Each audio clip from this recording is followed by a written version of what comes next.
ಹರಿನ್ ಶ್ರೀ ಗುರುಭ್ಯೋ ನಮಃ ಹರಿ ಓಂ. ಶ್ರೀ ಗುರುಭ್ಯೋ ನಮಃ ಹರಿ ಓಂ. ನಾರಾಯಣಾಯ ಪರಿಪೂರ್ಣ ಗುಣಾರ್ಣವಾಯ ನಾರಾಯಣಾಯ ಪರಿಪೂರ್ಣ ಗುಣಾರ್ಣವಾಯ ವಿಶ್ವೋದಯ ಸ್ಥಿತಿಲಯೋ ನಿಯತಿಪ್ರದಾಯ ವಿಶ್ವೋದಯ ಸ್ಥಿತಿಲಯೋನ್ನಿಯತಿಪ್ರದಾಯ ಜ್ಞಾನಪ್ರದಾಯ ವಿಬುಧಾಸುರ ಸೌಖ್ಯ ದುಃಖ ಜ್ಞಾನಪ್ರದಾಯ ವಿಬುಧಾಸುರ ಸೌಖ್ಯ ದುಃಖ ಸತ್ಕಾರಣಾಯ ವಿತತಾಯ ನಮೋ ನಮಸ್ತೆ. ಸತ್ಕಾರಣಾಯ ವಿತತಾಯ ನಮೋ ನಮಸ್ತೆ.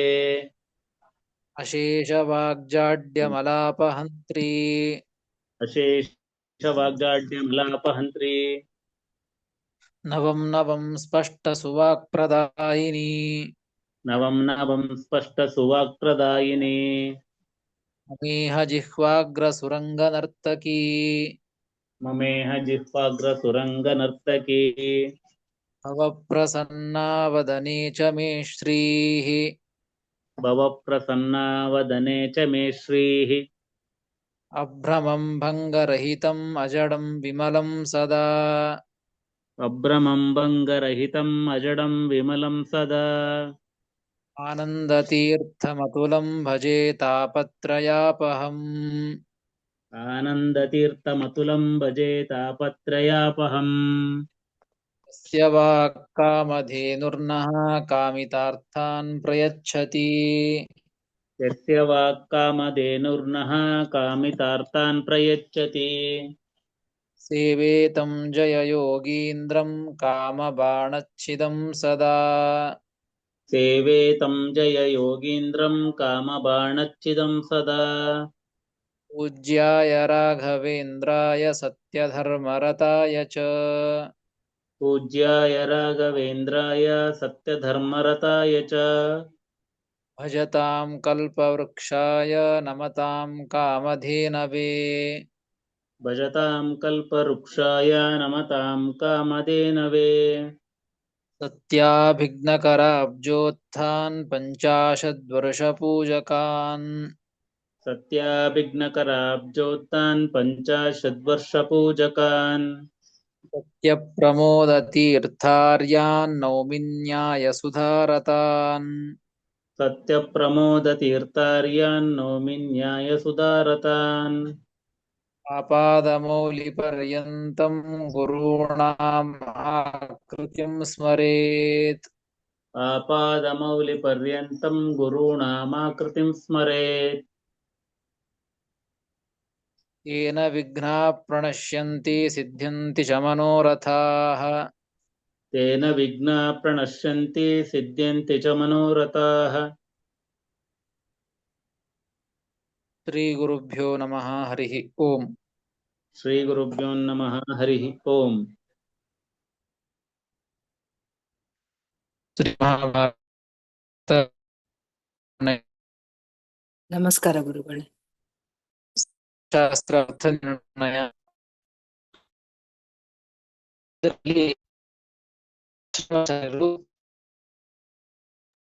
ಗುರುಗಳೇ ನಿಮ್ ಧ್ವನಿ ಸರಿಯಾಗಿ ಕೇಳ್ತಾ ಇಲ್ಲ.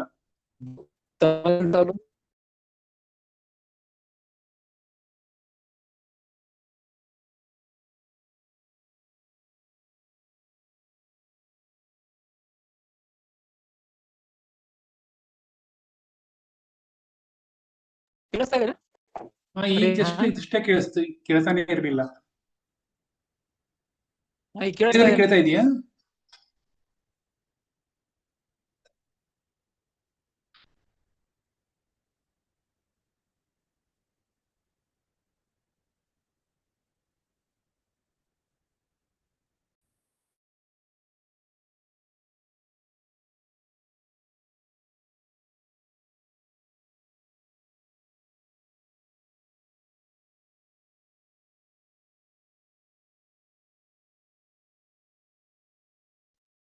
ಕೇಳಿಸ್ತಾ ಇದೆ ನೋಡ್ರಿ.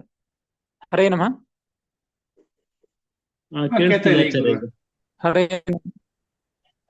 ನೋಡಿ, ಹಿಂದೆ स्वावरस्य कारणाತ್ ಗುರುತ್ವೇ ಸತಿ ಸೋತ್ತಮ ಗುರುವದ ಅರ್ಚನೀಯ ಕಿಂ ಇತ್ಯತಃ ಆಹ. ಅಂದ್ರೆ ತಮಗಿಂತಲೂ ಯೋಗ್ಯತೆಯಲ್ಲಿ ಚಿಕ್ಕವರಾಗಿದ್ದು ಈ ಒಂದು ಜನ್ಮದಲ್ಲಿ ಏನೋ ಗುರುಗಳಾಗಿದ್ದಾರೆ ಅಂದ್ರೆ ಅವರಿಗೆ ನಮಗಿಂತಲೂ ಉತ್ತಮವಾದಂತಹ ಗುರುಗಳಿಗೆ ಹೇಗೆ ಒಂದು ಪೂಜೆಯನ್ನು ಮಾಡ್ತದೋ ಹಾಗೆ ಅವರಿಗೂ ಪೂಜೆ ಉಪಚಾರಗಳನ್ನ ಮಾಡ್ಬೇಕು, ಗೌರವವನ್ನು ಕೊಡಬೇಕಾ ಅಂತ ಕೇಳಿದರೆ ಅದಕ್ಕೆ ಉತ್ತರವನ್ನು ಗುರು ಕ್ವಚಿತ ಮರ್ಯಾದಾರ್ಥಂ ತೇಪಿ ಪೂಜ್ಯ. ಅವರಿಗೂ ಕೂಡ ಗುರುಗಳಂತಾದ್ದರಿಂದ ಅವರನ್ನು ಪೂಜೆ ಮಾಡಲೇಬೇಕು. ಆದ್ರೆ ತಮಗಿಂತಲೂ ಉತ್ತಮವಾದಂತಹ ಗುರುಗಳನ್ನ ಹೇಗೆ ಪೂಜೆ ಮಾಡುತ್ತದೋ ಆ ರೀತಿಯಾಗಿ ಬೇಕಾಗಿಲ್ಲ, ಅದೇ ಗೌರವವನ್ನ ಕೊಡಲೇಬೇಕು ಅಂತ ಪಂಚರಾತ್ರ ಎಂಬುವಂತ ಗ್ರಂಥದಲ್ಲಿ ಹೇಳಿದಂತಹ ವಿಚಾರವನ್ನ, ಈ ವಿಷಯವನ್ನ ತಿಳಿಸಿಕೊಟ್ಟದ್ದು. ಇದಾದ ಮೇಲೆ ಮತ್ತೊಂದು ಪ್ರಶ್ನೆಯನ್ನ ಮಾಡಿಕೊಂಡು ಶ್ರೀಮದಾಚಾರ್ಯರು ಉತ್ತರವನ್ನ ಕೊಡ್ತಾ ಇದ್ದಾರೆ. ಹರೇಹೇ ಅಪರೋಕ್ಷಾತ್ ಮುಕ್ತಿ ಇತ್ಯುಕ್ತಂ. ಹಿಂದೆಲ್ಲ ಅನೇಕ ವಿಚಾರ ಬಂದಿದೆ. ಭಗವಂತನ ಅಪರೋಕ್ಷ ಜ್ಞಾನ ಆಯಿತು ಅಂದ್ರೆ ಮುಕ್ತಿ ಅಂತ ಹೇಳಿದ್ದು ಹಿಂದೆ ಇದೇ ಒಂದು ಅಧ್ಯಾಯದಲ್ಲಿಯೇ ಅನೇಕ ಕಡೆ ಬಂದಿದೆ.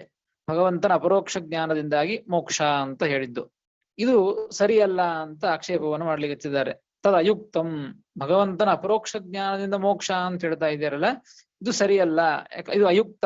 ಯಾಕೆ ಅಂತಂದ್ರೆ ದೈತ್ಯಾದೀನಾಂ ರಾಮಾದ್ಯಪರೋಕ್ಷೇಪಿ ಮೋಕ್ಷ ಅದರ್ಶನಾತ್.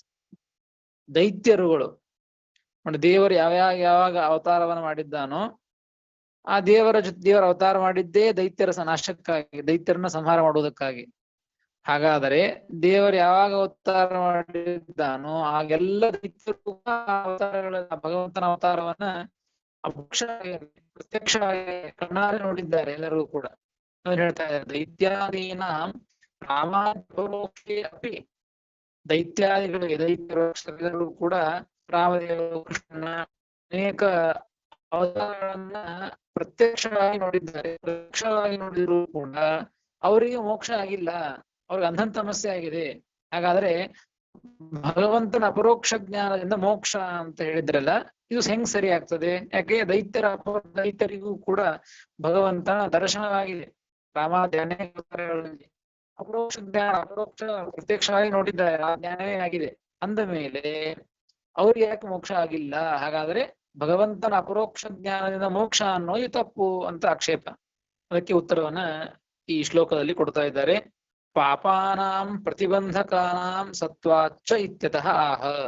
ಅವ್ರು ಯಾಕೆ ದೈತ್ಯರಿಗೆ ರಾಮ ಮೊದಲಾದಂತಹ ಭಗವಂತನ ರೂಪ ಇವು ಪ್ರತ್ಯಕ್ಷವಾಗಿ ಕಂಡ್ರೂ ಕೂಡ ಅವ್ರಿಗೆ ಮೋಕ್ಷ ಯಾಕಾಗಿಲ್ಲ ಅಂತಂದ್ರೆ ಅವ್ರಿಗೆ ಪಾಪಗಳಿವೆ. ಅವ್ರಿಗೆ ಪಾಪಾನಾಂ ಪ್ರತಿಬಂಧಕಾನಾಂ, ಪ್ರತಿಬಂಧಕವಾದಂತಹ ಮೋಕ್ಷಕ್ಕೆ ಹೋಗಲಿಕ್ಕೆ ಪ್ರತಿಬಂಧಕ ಅಂದ್ರೆ ತಡೆ.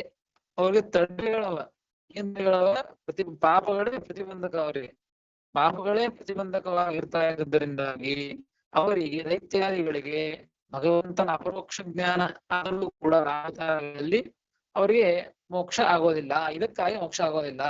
ಹಾಗಾದ್ರೆ ಪ್ರತಿಬಂಧಕವಾದಂತಹ ಪಾಪಗಳು ಹೋಯ್ತು ಅಂದ್ರೆ ಆಗ ಅವರಿಗೆ ಮೋಕ್ಷ ಆಗ್ತದೆ. ಅಪರೋಕ್ಷ ಜ್ಞಾನ ಆಗಿರ್ಬೇಕು. ಅಪರೋಕ್ಷ ಜ್ಞಾನ ಆದ ಮೇಲೆ ಪಾಪಗಳು ಇರಬಾರದು. ಪಾಪಗಳು ಪ್ರತಿಬಂಧಕಗಳು, ಮೋಕ್ಷಕ್ಕೆ ಅಡೆತಡೆ ಆಗ್ತದೆ. ಹೀಗಾಗಿ ಅವುಗಳು ಹೋಗಿರಬೇಕು. ಅವುಗಳು ಹೋದರೆ ಮೋಕ್ಷ ಆಗ್ತದೆ. ಆದ್ರೆ ಅವರಿಗೆ ಅವು ಹೋಗೋದಿಲ್ಲ. ಹೀಗಾಗಿ ಅದಕ್ಕೆ ಅವರಿಗೆ ಅಪರೋಕ್ಷ ಜ್ಞಾನ ಆದರೂ ಕೂಡ ಮೋಕ್ಷ ಆಗೋದಿಲ್ಲ ಎಂಬುದನ್ನ ಈ ಶ್ಲೋಕದಲ್ಲಿ ಹೇಳ್ತಾ ಇದ್ದಾರೆ. 127ನೆಯ ಶ್ಲೋಕ. ಯದಾ ಮುಕ್ತಿ ಪ್ರದಾನಾಯ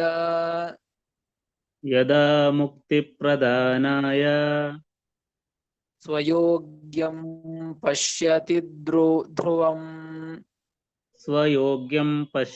ಧ್ರುವಂ ರೂಪಂ ಹರೇಸ್ತದಾ ತಸ್ಯ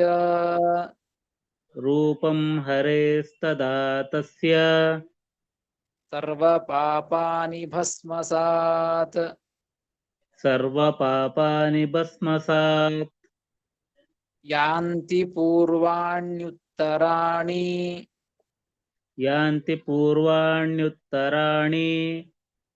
ನಶ್ಲೇಷಂ ಯಾಂತಿ ಕಾನಿಚಿತ್. ಯದಾ ಮುಕ್ತಿ ಪ್ರದಾನಾಯ ಸ್ವಯೋಗ್ಯಂ ಪಶ್ಯತಿ ಧ್ರುವಂ ರೂಪಂ ಹರೇಸ್ತದಾ ತಸ್ಯ ಸರ್ವ ಪಾಪಾನಿ ಭಸ್ಮಸಾತ್ ಯಾಂತಿ ಪೂರ್ವಾಣ್ಯುತ್ತರಾಣಿ ನಶ್ಲೇಷಂ ಯಾಂತಿ ಕಾನಿಚಿತ್ ಎಂಬುದಾಗಿ 127ನೆಯ ಶ್ಲೋಕ. ಈ ನಾವು ಹೇಳುವಂತಹ ಪುಸ್ತಕದಲ್ಲಿ ಇದ್ದಂತಹದ್ದು ಇಲ್ಲಿಗೆ 127ನೆಯ ಶ್ಲೋಕ ಅಂತ ಹಾಕಿದ್ದಾರೆ. ಅಂದ್ರೆ ರೂಪಂ ಹರೇಸ್ತದಾ ತಸ್ಯ ಸರ್ವ ಪಾಪಾನಿ ಭಸ್ಮಸಾತ್, ಇಲ್ಲಿಗೆ 127ನೇ ಶ್ಲೋಕ ಅಂತಿದ್ದಾರೆ. ಮುಂದಿನದ್ದು 128ನೇ ಶ್ಲೋಕ ಅಂತ ಹಾಕಿದ್ದು. ಈಗ ಹೇಳಿದ್ದು ನಾನು 27ನೇ ಶ್ಲೋಕ ಸಂಪೂರ್ಣವಾಗಿ ಮತ್ತು ಮುಂದಿನ 128ನೇ ಶ್ಲೋಕದಲ್ಲಿ 2 ಪಾದಗಳು ಯಾಂತಿ ಪೂರ್ವಾಣ್ಯುತ್ತರಾಣಿ ನಶ್ಲೇಷಂ ಯಾಂತಿ ಕಾನಿಚಿತ್ ಅಂತ 128ನೇ ಶ್ಲೋಕದ 2 ಪಾದಗಳು. ಯಾಕೆ ಹೇಳಿದ್ದು ಅಂದ್ರೆ ಒಂದು ಪುಸ್ತಕ ಒಂದು ಶ್ಲೋಕ ಅಂತ ಹೇಳ್ತಾರೆ. ಆದ್ರೆ ಇಲ್ಲಿಗೆ ಒಂದು ವಿಷಯ ಮುಗಿತಿದೆ. ಈ 3 ಯಾಂತಿ ಪೂರ್ವಾಣ್ಯುತ್ತರಾಣಿ ನಶ್ಲೇಷಂ ಯಾಂತಿ ಕಾನಿಚಿತ್, ಅಲ್ಲಿಗೆ ಈ 6 ಪಾದಗಳು ಸೇರಿದ್ರೆ ಒಂದು ವಿಷಯ ಮುಗಿಯುತ್ತದೆ ಅನ್ಲಿಕ್ಕೆ ಮತ್ತೊಂದು ಪುಸ್ತಕದಲ್ಲಿ ಇಲ್ಲಿ ಒಂದು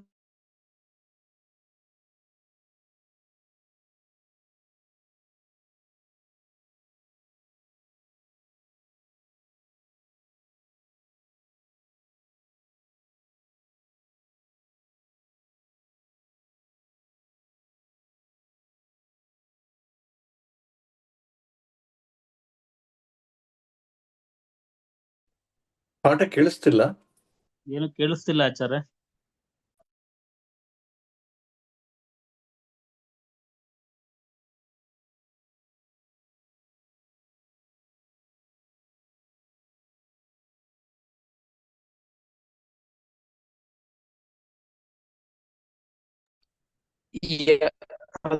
ಛೇದ ಯದಾ ಮುಕ್ತಿ ಪ್ರದಾನಾಯ ಸ್ವಯೋಗ್ಯಂ ಪಶ್ಯತಿ ಧ್ರುವಂ ರೂಪಂ ಹರೇಃ ತದಾ ತಸ್ಯ ಸರ್ವ ಪಾಪಾನಿ ಭಸ್ಮಸಾತ್ ಯಾಂತಿ ಪೂರ್ವಾಣಿ ಉತ್ತರಾಣಿ ನ ಶ್ಲೇಷಂ ಯಾಂತಿ ಕಾನಿಚಿತ್ ಎಂಬುದಾಗಿ ಪದವಿಭಾಗ.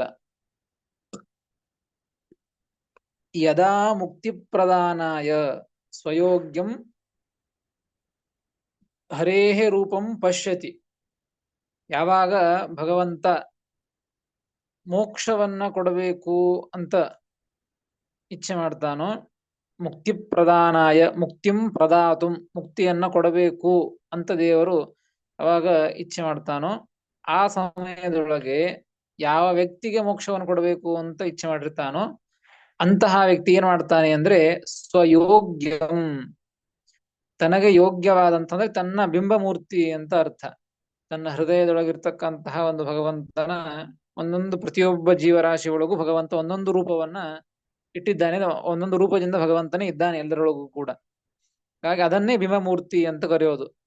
ಅಂತಹ ಸ್ವಯೋಗ್ಯಂ ಬಿಂಬಮೂರ್ತ್ಯಾದಿ ಅವರವರಿಗೆ ಯೋಗ್ಯವಾದಂತಹ ಬಿಂಬಮೂರ್ತಿಗಳನ್ನ ಹರಿಯ ರೂಪವನ್ನ ಹರೇಃ ರೂಪಂ ಪಶ್ಯತಿ, ಭಗವಂತನ ರೂಪವನ್ನ ಕಾಣ್ತಾ, ಆಗ ಮೋಕ್ಷ ಆಗಿಬಿಡುತ್ತದೆ ಅಂತ ಸರ್ವಥ ಇಲ್ಲ.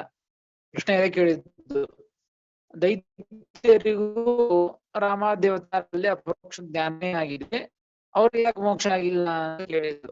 ಅದನ್ನೇ ಇಲ್ಲಿ ಉತ್ತರ ಕೊಡ್ತಾ ಇದ್ದದ್ದು. ಯಾವಾಗ ಅಪರೋಕ್ಷ ಜ್ಞಾನ ಆಗೋದಂದ್ರೇನು, ತನ್ನ ಬಿಂಬಮೂರ್ತಿಯ ದರ್ಶನ ಆಗೋದು, ಬಿಂಬಮೂರ್ತಿಯ ದರ್ಶನವನ್ನು ಪಡೆದುಕೊಳ್ಳುವುದು ಅಂತ ಅರ್ಥ.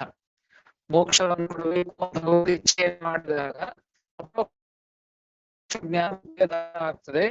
ಆ ಬಿಂಬಮೂರ್ತಿಯ ದರ್ಶನವಾದಾಗ ಮೋಕ್ಷವಾಗಿ ಹೊರಡೋದಿಲ್ಲ. ಅಲ್ಲಿ ಪ್ರಾರಬ್ಧ ಪಾಪಗಳಿರ್ತವೆ. ಪಾಪಗಳಿತ್ತು ಅಂದ್ರೆ ಅವು ಪ್ರತಿಬಂಧಕವಾಗ್ತದೆ. ಹೀಗಾಗಿ ಮೋಕ್ಷವನ್ನ ಹೊಂದ್ಲಿಕ್ಕೆ ಆಗೋದಿಲ್ಲ.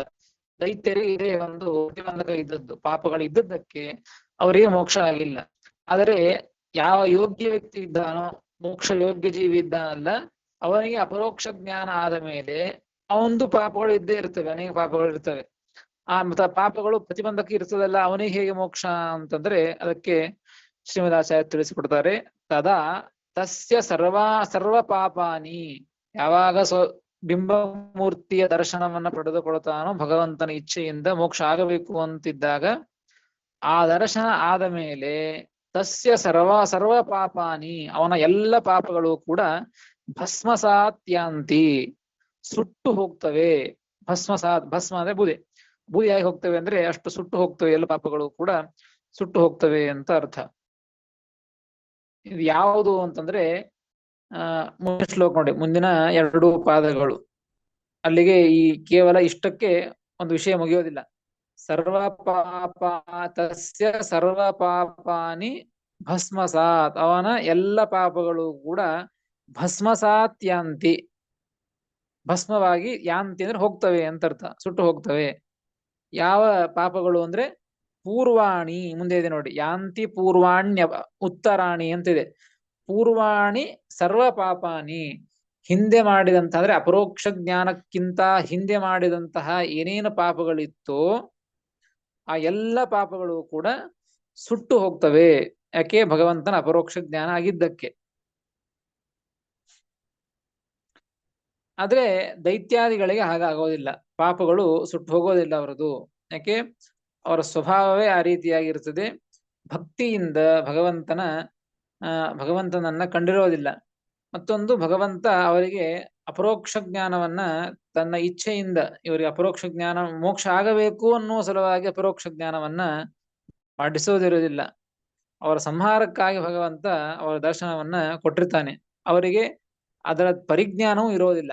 ಭಗವಂತನ ಅಪರೋಕ್ಷ ಜ್ಞಾನದಿಂದ ಮೋಕ್ಷ ಎಂಬುವಂಥ ಪರಿಜ್ಞಾನವೂ ಇರೋದಿಲ್ಲ, ಮತ್ತು ಅವರ ಪಾಪಗಳು ನಾಶವಾಗೋದಿಲ್ಲ. ಅದಕ್ಕಾಗಿ ಅವರಿಗೆ ಮೋಕ್ಷ ಆಗೋದಿಲ್ಲ. ಯೋಗ್ಯ ಜೀವಿಗಳಿಗೆ ಮಾತ್ರ ಅವರಿಗೆ ಜ್ಞಾನ ಇದೆ, ಭಗವಂತನ ಅಪರೋಕ್ಷ ಜ್ಞಾನದಿಂದ ಮೋಕ್ಷ ಅಂತ ಜ್ಞಾನ ಇದೆ, ಭಕ್ತಿ ಇದೆ. ಅದರಿಂದಾಗಿ ಭಗವಂತನ ಸಂಕಲ್ಪವೂ ಇದೆ, ಇವರಿಗೆ ಮೋಕ್ಷವನ್ನ ಕೊಡಬೇಕು ಅಂತ ಅನ್ನೋ ಸಲುವಾಗಿಯೇನೆ ಅವರಿಗೆ ತನ್ನ ರೂಪವನ್ನ ದರ್ಶನ ಮಾಡಿಸಿರ್ತಾನೆ. ಹೀಗಾಗಿ ಅವರ ಅಪರೋಕ್ಷ ಜ್ಞಾನಕ್ಕಿಂತ ಮುಂಚೆ ಮಾಡಿದಂತಹ ಎಲ್ಲ ಪಾಪಗಳು ಕೂಡ ಸುಟ್ಟು ಹೋಗ್ತವೆ. ಎಲ್ಲ ಪಾಪಗಳು ಒಂದು ಕೂಡಲೇ 2 ತರಹದ್ದು, ಪುಣ್ಯವಾಗಲಿ ಪಾಪವಾಗಲಿ. ಪ್ರಾರಬ್ಧ ಕರ್ಮ, ಪ್ರಾರಬ್ಧ ಪುಣ್ಯ, ಅಪ್ರಾರಬ್ಧ ಪುಣ್ಯ, ಪ್ರಾರಬ್ಧ ಪಾಪ, ಅಪ್ರಾರಬ್ಧ ಪಾಪ ಅಂತ ಹೇಳಿ. ಅಪರೋಕ್ಷ ಜ್ಞಾನಕ್ಕಿಂತ ಮೊದಲಿಗೆ ಈ ಪಾಪವನ್ನು ತೆಗೆದುಕೊಳ್ಳಿ. ಈಗ ಅಪರೋಕ್ಷ ಜ್ಞಾನಕ್ಕಿಂತ ಮೊದಲಿಗೆ ಏನೇನು ಪಾಪ ಮಾಡಿರ್ತಾನೋ ಆ ಎಲ್ಲ ಪಾಪಗಳು ಸುಟ್ಟು ಹೋಗ್ತದೆ ಅಂತ ಅರ್ಥ ಅಲ್ಲ. ಅದರಲ್ಲಿ ಸಂಚಿತ ಪ್ರಾರಬ್ಧ ಕರ್ಮ ಅಂತ ಇದೆ. ಸಂಚಿತ ಕರ್ಮ ಪಾಪ, ಪ್ರಾರಬ್ಧ ಕರ್ಮ. ಅದರೊಳಗೆ ಯಾವ ಕರ್ಮವನ್ನ ಇನ್ನೂ ಭೋಗಿಸ್ಲಿಕ್ಕೆ ಶುರು ಮಾಡಿರೋದಿಲ್ವೋ, ಪಾಪ ಕರ್ಮ ಇರ್ಲಿ ಯಾವುದೋ ಒಂದು, ಆ ಶುರು ಮಾಡದೆ ಆ ಪಾಪದ ಚೀಲವನ್ನ ಬಿಚ್ಚಿಲ್ವೋ ಅಂತಹ ಒಂದು ಪಾಪದ ಚೀಲವನ್ನ ಭಗವಂತ ಸುಟ್ಟು ಹಾಕ್ಬಿಡ್ತಾನೆ. ಯಾವುದನ್ನ ಪ್ರಾರಂಭ ಮಾಡಿದ್ದಾನೋ ಜೀವ, ಅಂತಹ ಕರ್ಮವನ್ನ ಮಾತ್ರ ಅದನ್ನ ಮುಗಿಸ್ಲೇಬೇಕು. ಶುರು ಮಾಡಿದ್ದನ್ನ ಮುಗಿಸ್ಬೇಕು. ಯಾವ ಕರ್ಮದ ಭೋಗವನ್ನ ಮಾಡ್ಲಿಕ್ಕೆ ಶುರು ಮಾಡಿದ್ದಾನೋ, ಪುಣ್ಯದ ಭೋಗ ಇರ್ಲಿ ಪಾಪದ ಭೋಗ ಇರ್ಲಿ, ಪರೋಕ್ಷ ಜ್ಞಾನಕ್ಕಿಂತ ಮೊದಲಿಗೆ ಮಾಡಿದಂತಹ ಪುಣ್ಯ ಕರ್ಮ ಪಾಪ ಕರ್ಮ ಅದರ ಭೋಗ ಪ್ರಾರಂಭವಾಗಿದೆ ಅಂದ್ರೆ, ಅದನ್ನ ಶುರು ಮಾಡಿದ್ದಾನೆ ಅಂದ್ರೆ ಅದನ್ನ ಆ ಗಂಟನ್ನ ಮುಗಿಸ್ಲೇಬೇಕು. ಇನ್ಯಾವ ಪುಣ್ಯ ಪಾಪ ಕರ್ಮಗಳ ಒಂದು ಚೀಲಗಳಿವೆಯೋ ಅವುಗಳನ್ನ ಶುರು ಮಾಡಿಲ್ವೋ ಅಂಥವುಗಳನ್ನ ಮಾತ್ರ ಭಗವಂತ ಅಪರೋಕ್ಷ ಜ್ಞಾನ ಆಯಿತು ಅಂದ್ರೆ ಅವುಗಳನ್ನ ಸುಟ್ಟು ಹಾಕ್ತಾನೆ. ಅದೇ ಹೇಳಿದ್ದು ಶ್ರೀಮದಾಚಾರ್ಯಲ್ಲಿ, ಪೂರ್ವಾಣಿ ಸರ್ವ ಪಾಪಾನಿ ಭಸ್ಮಸಾತ್ ಯಾಂತಿ. ಪೂರ್ವಾಣಿ ಅಂದ್ರೆ ಅಪರೋಕ್ಷ ಜ್ಞಾನಕ್ಕಿಂತ ಮೊದಲಿಗೆ ಮಾಡಿದಂತಹ ಏನು ಎಲ್ಲ ಪಾಪಗಳಿವೆ ಅಲ್ಲ, ಅದರೊಳಗೆ ಪ್ರಾರಂಭ ಮಾಡಿದಂತಹ ಪಾಪಗಳು ಕರ್ಮಗಳು ಅಂತ ಅರ್ಥ ಅಲ್ಲ, ಸಂಚಿತ ಪ್ರಾರಂಭ ಮಾಡದೇ ಇರತಕ್ಕಂಥ ಎಲ್ಲ ಪಾಪಗಳು ಕೂಡ ಅವುಗಳನ್ನ ಭಗವಂತ ಸುಟ್ಟು ಹಾಕ್ತಾನೆ. ಇನ್ನು ಅಪರೋಕ್ಷ ಜ್ಞಾನ ಆದ ಮೇಲೆಯೂ ಕೂಡ ಪಾಪಕರ್ಮಗಳನ್ನ ಮಾಡಬಹುದು. ಆ ಪಾಪಕರ್ಮಗಳನ್ನ ಮಾಡಿದಾಗ ಅವೇನಾಗ್ತವೆ ಅಂದ್ರೆ ಅವುಗಳನ್ನ ಸುಟ್ಟು ಹಾಕೋದಿಲ್ಲ. ಅವುಗಳೇನಾಗ್ತವೆ ಅಂದ್ರೆ ಮುಂದೆ ಹೇಳ್ತಾರೆ ನೋಡಿ, ಉತ್ತರಾಣಿ ನ ಶ್ಲೇಷಂ ಯಾಂತಿ ಕಾನಿಚಿತ್. ಮುಂದಿನವುಗಳು ಅಂದ್ರೆ ಅಪರೋಕ್ಷ ಜ್ಞಾನ ಆದ ಮೇಲೆ ಮಾಡಿದಂತಹ ಪಾಪಕರ್ಮಗಳು ಇವರಿಗೆ ನ ಶ್ಲೇಷಂ ಯಾಂತಿ, ಇವರಿಗೆ ಸಂಬಂಧವೇ ಆಗೋದಿಲ್ಲ, ಲೇಪವೇ ಆಗೋದಿಲ್ಲ, ಅವ್ರಿಗೆ ತಗಿಲೋದೇ ಇಲ್ಲ. ಅವ್ರು ಮಾಡಿದಂತ ಪಾಪಕರ್ಮಗಳ ಸಂಬಂಧ ಅವರಿಗೆ ಆಗೋದೇ ಇಲ್ಲ. ಅದು ಹೇಗೆ ಅಂತ ಶಾಸ್ತ್ರಗಳಲ್ಲಿ ತಿಳಿಸಿಕೊಟ್ಟಿರ್ತಾರೆ. ಪದ್ಮಪತ್ರ ಮಿವಾಂಭಸ ಅಂತ ಹೇಳ್ತಿರ್ತಾರೆ. ಪದ್ಮಪತ್ರ ನೋಡಿ, ಕಮಲದ ಎಲೆಯ ಮೇಲೆ ನೀರು ನಿಂತಿರ್ತವೆ. ಆ ನೀರು ಜಾಡಿಸಿದರೆ, ನೀರು ಎಲೆಯ ಮೇಲೆ ಇರ್ತದೆ ಮೊದಲಿಗೆ, ಆದರೆ ಜಾಡಿಸಿದರೆ ಏನೂ ಇರೋದಿಲ್ಲ, ಸುಮ್ಮನೆ ಇದ್ದಂತೆ ಕಾಣ್ತಿರ್ತದಷ್ಟೇ. ಜಾಡಿಸಿಬಿಟ್ರೆ ಅದಕ್ಕೆ ಏನು ಹತ್ತಿರೋದಿಲ್ಲ ಪದ್ಮಪತ್ರಕ್ಕೆ. ಆ ರೀತಿಯಾಗಿ ಅಪರೋಕ್ಷ ಜ್ಞಾನ ಆದ ಮೇಲೆ ಮಾಡಿದಂತಹ ಪಾಪಗಳು ಇವು ಆ ವ್ಯಕ್ತಿಗೆ, ಅಪರೋಕ್ಷ ಜ್ಞಾನಿಗೆ ಇವುಗಳ ಲೇಪವೇ ಆಗೋದಿಲ್ಲ, ಅವುಗಳ ಸಂಬಂಧವೇ ಆಗೋದಿಲ್ಲ. ಸುಮ್ಮನೆ ಕಮಲದ ಎಲೆಯ ಮೇಲೆ ನೀರು ನಿಂತಿರ್ತದೆ, ಆದರೆ ಅದಕ್ಕೆ ಸಂಬಂಧ ಆಗಿರೋದಿಲ್ಲ, ಅದಕ್ಕೆ ತಾಕಿರೋದಿಲ್ಲ, ಲೇಪನೇ ಆಗೋದಿಲ್ಲ, ಜಾಡಿಸ್ಬಿಟ್ರೆ ಹೋಗ್ಬಿಡ್ತದೆ. ಹಾಗೆ ಈ ಅಪರೋಕ್ಷ ಜ್ಞಾನಿಗಳ ಉತ್ತರ ಪಾಪಕರ್ಮಗಳು ನ ಶ್ಲೇಷಂ ಯಾಂತಿ, ಇಂದಿಗೂ ಕೂಡ ಅದರ ಲೇಪ ಆಗೋದಿಲ್ಲ ಎಂಬುದನ್ನ ಶ್ರೀಮದಾಚಾರ್ಯರು ತಿಳಿಸಿಕೊಡ್ತಾರೆ. ಇಷ್ಟಾದ ಮೇಲೆ ಇದರ ಮುಂದೆ ಇಲ್ಲಿಗೆ ಈ ಪ್ರಶ್ನೆಗೆ ಉತ್ತರ ಸಿಕ್ತು. ಅಪರೋಕ್ಷ ಜ್ಞಾನದಿಂದ ಮೋಕ್ಷ ಅಂತನ್ನೋದು ಸರಿ ಅಲ್ಲ ಅಂತ ಆಕ್ಷೇಪ ಮಾಡಿದ್ದು, ದೈತ್ಯಾದಿಗಳಿಗೂ ಅಪರೋಕ್ಷ ಜ್ಞಾನದಿಂದ ಮೋಕ್ಷ ಆಗಬೇಕಾಗಿತ್ತಲ್ಲ ಅಂತ ಆಕ್ಷೇಪ ಮಾಡಿದ್ದು. ಅದಕ್ಕೆ ಈಗ ಉತ್ತರವನ್ನ ಕೊಟ್ಟದ್ದು. ಇವರ ಪಾಪಕರ್ಮಗಳು ಹೋಗ್ತವೆ, ಪೂರ್ವದಲ್ಲಿ ಇದ್ದದ್ದು ಅವುಗಳು ನಾಶವಾಗಿ ಹೋಗ್ತವೆ, ಉತ್ತರದಲ್ಲಿ ಇದ್ದದ್ರ ಲೇಪ ಆಗೋದಿಲ್ಲ ಅಂತ ಹೇಳಿ ಅವರಿಗೆ ಪಾಪ ಇರೋದಿಲ್ಲ, ಅದಕ್ಕೆ ಸಜ್ಜನರಿಗೆ ಮೋಕ್ಷ ಆಗ್ತದೆ ಅಂತ ಈ ವಿಷಯವನ್ನ ಮುಗಿಸಿ ಮುಂದೆ ಉಪಸಂಹರತಿ, ಈ ವಿಷಯಗಳನ್ನ ಉಪಸಂಹಾರ ಮಾಡ್ತಾ ಇದ್ದಾರೆ. ಮುಂದಿನ 128 2 ಪಾದಗಳು, 129ನೇ ಶ್ಲೋಕ. ಈ ಎರಡೂ ಸೇರಿ ಮತ್ತೊಂದು ಪುಸ್ತಕದಲ್ಲಿ ಒಂದು ಶ್ಲೋಕ ಅಂತ ಹೇಳಿದ್ದಾರೆ. ಇಲ್ಲಿ ಮಾತ್ರ 128 ಮತ್ತು 129. ಒಂದು ಪ್ರಶ್ನೆ ಕೇಳ್ಬೋದಾ ಆಚಾರ್ಯ? ಕೇಳಿ. ಇಲ್ಲಿ ನನ್ನ ಪುಸ್ತಕದಲ್ಲಿ ಬರ್ದಿದೆ, ಹ ಪಾಪಗಳು ಅಂತೂ ಭಸ್ಮ ಆಗತ್ತೆ, ಅದರ ಜೊತೆಗೆ ಅನಿಷ್ಟ ಪುಣ್ಯನೂ ಭಸ್ಮ ಆಗತ್ತೆ ಅಂತ. ಅದೇ ಹೇಳಿದಲ್ಲ ನಿಮಗೆ. ಹ್ಮ್ ಅನಿಷ್ಟ ಪುಣ್ಯ ಅಂದ್ರೆ ಅದೇ, ಅನಿಷ್ಟ ಪುಣ್ಯವೂ ಭಸ್ಮವಾಗ್ತದೆ, ಇಷ್ಟ ಪುಣ್ಯ ಅದು ಮೋಕ್ಷಕ್ಕೆ ಉಪಯೋಗ ಬೀಳುತ್ತದೆ. ಹೌದು. ಇಲ್ಲಿ ಪ್ರಸಕ್ತ ಬಂದಿದ್ದ ಪಾಪಕರ್ಮಗಳನ್ನ ಹೇಳಿದ್ದಷ್ಟೇ. ಇಲ್ಲಿ ಓಕೆ. ಅನಿಷ್ಟ ಪುಣ್ಯವು ಅದು ನೋಡಿ, ಅನಿಷ್ಟ ಪುಣ್ಯ ಇತ್ತು ಅಂದ್ರು ಅದು ಮೋಕ್ಷವನ್ನ ತಂದು ಕೊಡಂಗಿಲ್ಲ. ಅನಿಷ್ಟ ಪುಣ್ಯ ಇತ್ತು ಅಂದ್ರೆ, ಅನಿಷ್ಟ ಪುಣ್ಯ ಅಂದ್ರೆ ಏನು? ಕಾಮ್ಯ ಕರ್ಮದಿಂದ ಬಂದಂತ ಪುಣ್ಯ. ಏನೋ ಒಂದು ಅಪೇಕ್ಷೆ ಇಟ್ಟುಕೊಂಡು ದೇವರ ಪೂಜೆ ಮಾಡಿರ್ತೇವೆ, ಅದು ಕಾಮ್ಯ ಕರ್ಮದಿಂದ ಬಂದಂತ ಪುಣ್ಯ. ಅದು ಇದ್ರೂ ಮೋಕ್ಷ ಆಗೋದಿಲ್ಲ. ಹೀಗಾಗಿ ಅದರ ಭೋಗವನ್ನ ಮಾಡಿಕೊಂಡೇನೆ, ಶುರು ಮಾಡಿದ್ರೆ ಅದನ್ನು ಭೋಗ ಮಾಡಬೇಕು, ಶುರು ಮಾಡಿದ್ದಿಲ್ಲ ಅಂದ್ರೆ ಅನಿಷ್ಟ ಪುಣ್ಯವನ್ನು ಭಗವಂತ ನಾಶ ಮಾಡ್ತಾನೆ ಅಂತ ಅರ್ಥ. ಧನ್ಯವಾದ. ಮುಂದೆ ಉಪಸಂಹಾರವನ್ನ ಮಾಡ್ಲಿಕ್ಕಿದ್ದಾರೆ. 128 129ನೇ ಶ್ಲೋಕ. ಮೋಕ್ಷಶ್ಚ ನಿಯಮಸ್ತಸ್ಮಾತ್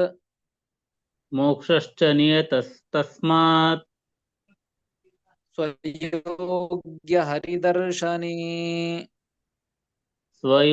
ಹರಿದರ್ಶನೇ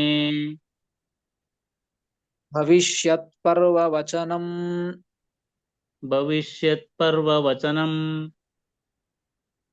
ಇತ್ಯೇತತ್ ಸೂತ್ರಗಂ ತಥಾ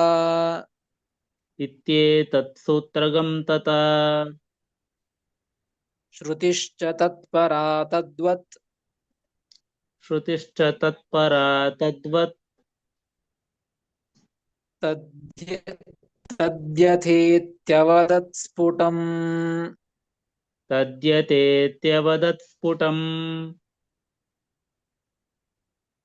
ಮೋಕ್ಷಸ್ತಸ್ಮಾತ್ ಸ್ವಯೋಗ್ಯ ಹರಿದರ್ಶನೆ ಭವಿಷ್ಯತ್ ಪರ್ವವಚನಂ ಇತ್ಯೇತತ್ ಸೂತ್ರಗಂ ತಥಾ ಶ್ರುತಿಶ್ಚ ತತ್ಪರಾ ತದ್ವತ್ ತದ್ಯಥೇತ್ಯವದತ್ ಸ್ಫುಟಂ ಎಂಬುದಾಗಿ 128 2 ಪಾದಗಳು 129ನೇ ಶ್ಲೋಕ.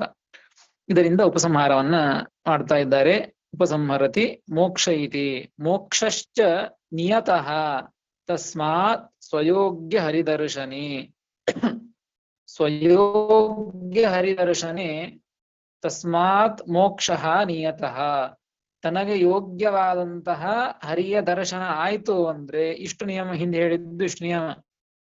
ಹೀಗಾಗಿ ಸ್ವಯೋಗ್ಯ ಹರಿದರ್ಶನೆ, ಯಾರಿಗೆ ಮೋಕ್ಷ ನಿಯಮೇನ ಆಗೇ ಆಗ್ತದೆ ಅಂತಂದ್ರೆ ಸ್ವಯೋಗ್ಯ ಹರಿದರ್ಶನೆ, ತನಗೆ ಯೋಗ್ಯವಾದಂತಹ ಹರಿಯ ದರ್ಶನ ಅಂದ್ರೆ ಬಿಂಬಮೂರ್ತಿಯ ದರ್ಶನ ಆಯ್ತು ಅಂತಂದ್ರೆ ತಸ್ಮಾತ್ ಮೋಕ್ಷಶ್ಚ ನಿಯತಃ, ಮೋಕ್ಷ ನಿಯಮೇನ ಆಗೇ ಆಗ್ತದೆ ಅಂತ ಅರ್ಥ, ಬಿಂಬಮೂರ್ತಿಯ ದರ್ಶನ ಆದಾಗ.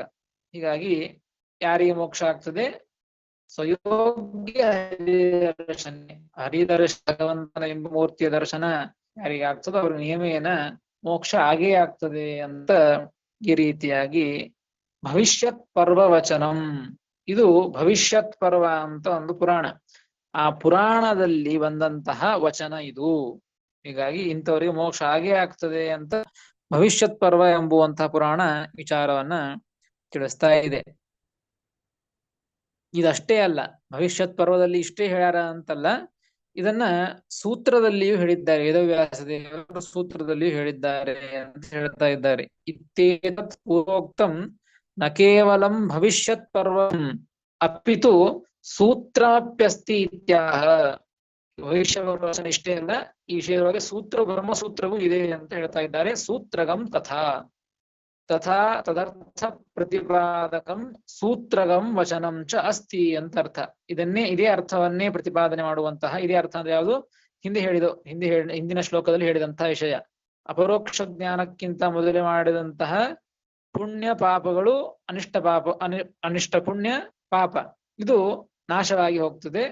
ಉತ್ತರದಲ್ಲಿ ಮಾಡಿದಂತಹ ಅನಿಷ್ಟ ಪುಣ್ಯ ಇರಬಹುದು ಅಥವಾ ಪಾಪ ಇರಬಹುದು, ಎರಡು ಕಡೆ ಅನಿಷ್ಟ ಪುಣ್ಯ, ಅದು ಉತ್ತರದಲ್ಲಿ ಮಾಡಿದ್ದು ಅದು ಲೇಪವಾಗೋದಿಲ್ಲ ಅಂತ ಈ ರೀತಿಯಾಗಿ ಏನ್ ಹೇಳಿದ್ದಾರಲ್ಲ, ಈ ವಿಷಯದೊಳಗೇನೆ ಸೂತ್ರವೂ ಇದೆ ಅಂತ ಹೇಳ್ತಾ ಇದ್ದಾರೆ. ಸೂತ್ರ ಯಾವುದು ಅಂದ್ರೆ ತದಧಿಗಮ ಉತ್ತರ ಪೂರ್ವಾಹಯೋ ಅಶ್ಲೇಷ ವಿನಾಶೌ ತದ್ವ್ಯಪದೇಶಾತ್ ಎಂಬುದಾಗಿ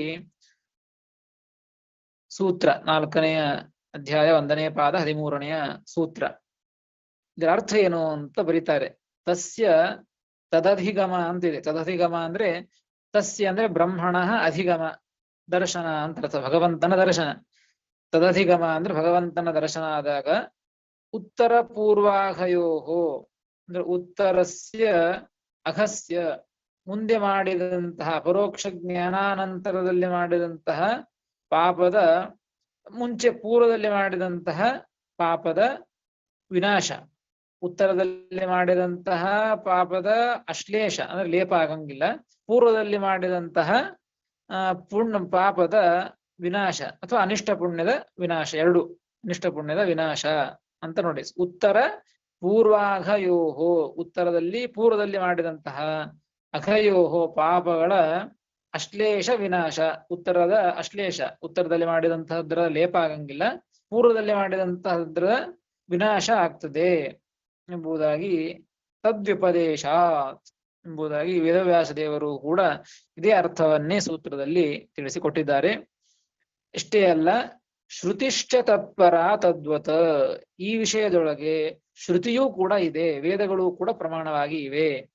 ತದ್ಯಥೇತ್ಯವದತ್ ಸ್ಫುಟಂ, ತದ್ಯಥ ಅಂತ ಅದು ವೇದ ಮಂತ್ರ ಶುರು ಆಗ್ತದೆ, ಒಂದು ವೇದ ಮಂತ್ರ.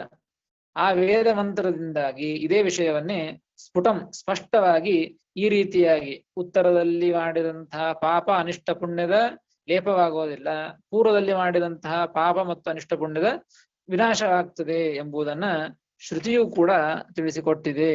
ಅದು ಯಾವುದೋ ಒಂದು ಶ್ರುತಿಯನ್ನು ಟಿಪ್ಪಣಿಕಾರರೆ ತದ್ಯಥ ಪುಷ್ಕರ ಪಲಾಶ ಆಪೋನ ಶ್ಲಿಷ್ಯಂತೆ ಏವಂ ಏವಂ ವಿಧಿ ಪಾಪಂ ಕರ್ಮ ನ ಶ್ಲಿಷ್ಯತೆ.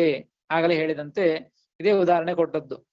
ಕಮಲ ಪತ್ರದ ಮೇಲೆ, ಕಮಲದ ಎಲೆಯ ಮೇಲೆ ಇದ್ದಂತಹ ನೀರು ಹೇಗೆ ಲೇಪವಾಗೋದಿಲ್ವೋ ಹಾಗೆ ಈ ಒಂದು ಉತ್ತರದಲ್ಲಿ ಅಪರೋಕ್ಷ ಜ್ಞಾನಾನಂತರದಲ್ಲಿ ಮಾಡಿದಂತಹ ಒಂದು ಪಾಪದ ಲೇಪವಾಗೋದಿಲ್ಲ ಎಂಬುದನ್ನ ಶ್ರುತಿಯೂ ಕೂಡ ಇದನ್ನ ಪ್ರಮಾಣವನ್ನಾಗಿ ತಿಳಿಸಿಕೊಟ್ಟಿದೆ. ಹೀಗಾಗಿ ಶ್ರುತಿಯೂ ಪ್ರಮಾಣವಿದೆ, ವೇದವೂ ಅನೇಕ ಯಾವ ಸೂತ್ರವೂ ಪ್ರಮಾಣವಿದೆ, ಭವಿಷ್ಯತ್ ಪರ್ವವಚನವೂ ಕೂಡ ಇರ್ತಾ ಇದ್ದುದರಿಂದಾಗಿ ಈ ರೀತಿಯಾಗಿಯೇ ನಿಯಮ ಇದ್ದದ್ದರಿಂದಾಗಿ ಯಾರಿಗೆ ಅಪರೋಕ್ಷ ಜ್ಞಾನವಾಗ್ತದೋ, ಬಿಂಬಮೂರ್ತಿಯ ದರ್ಶನವಾಗ್ತದೋ ಭಗವಂತನ ಇಚ್ಛೆಯಿಂದ ಅವರಿಗೆ ಈ ರೀತಿಯಾಗಿ ಪಾಪಗಳು ಹೋಗಿ ಅವರಿಗೆ ಮೋಕ್ಷ ಆಗೇ ಆಗ್ತದೆ ನಿಯಮೇನ ಎಂಬುದನ್ನ ಶ್ರೀಮದಾಚಾರ್ಯರು ಇದನ್ನ ತಿಳಿಸಿಕೊಟ್ಟಿದ್ದಾರೆ.